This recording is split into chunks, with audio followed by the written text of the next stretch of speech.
नागपूरमध्ये बोलताना काँग्रेस आमदार नाना पटोले यांनी उद्धव ठाकरे आणि देवेंद्र फडणवीस यांच्यावर टीका केली। 25 वर्षात दोघांनी मिळून काय पाप केले त्याची वास्तविकता जनतेसमोर मांडावी असे त्यांनी सांगितले। नागपूरच्या प्रदूषण, पाणी प्रश्न, करवाढ आणि लाडकी बहीण योजनेवरही त्यांनी भाजपवर गंभीर आरोप केलेत। निवडणुका वेळेत घ्याव्या अशी मागणी त्यांनी यावेळी केली। बघा, मूळ प्रश्न असा आहे की आता नगरपालिकेच्या ज्या निवडणुका झाल्या त्या निवडणुकीमध्ये नगरपालिका क्षेत्रातल्याच लाडक्या बहिणीला वेळेवर पैसे टाकण्याचं काम झालं। त्यावेळेस महानगरपालिकेतल्या यांना लक्षात आल्या नाही।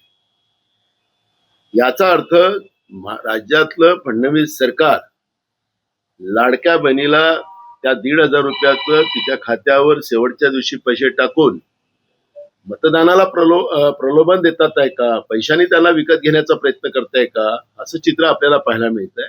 प्रदेशाध्यक्षांनी आपल्या भूमिकेत सांगितलं असेल की त्यांनी नंतर पैसे दिले पाहिजे, निवडणुकीनंतर असं सांगितलं असेल, पण तिचं घर बर्बाद करून तिचं मतदान घेण्याचा जो प्रयत्न भाजप करते आहे, महागाईच्या होतात त्या, मग तो शेतकरी असेल, बेरोजगार असेल, तिच्या कुटुंबामध्ये तेवढे लोक असतात, त्याची व्यवस्था नाही बघायची, फक्त निवडणुकीला ते प्रलोभन द्यायचं का, हे चित्र त्या ठिकाणी येते। आणि म्हणून प्रदेशाध्यक्षांनी काँग्रेसच्या त्या पद्धतीचं मत मांडलं असेल, पण लाडक्या बहिणीचा आमचा कुठलाही विरोध नाही, तिला पैसे मिळालेच पाहिजे।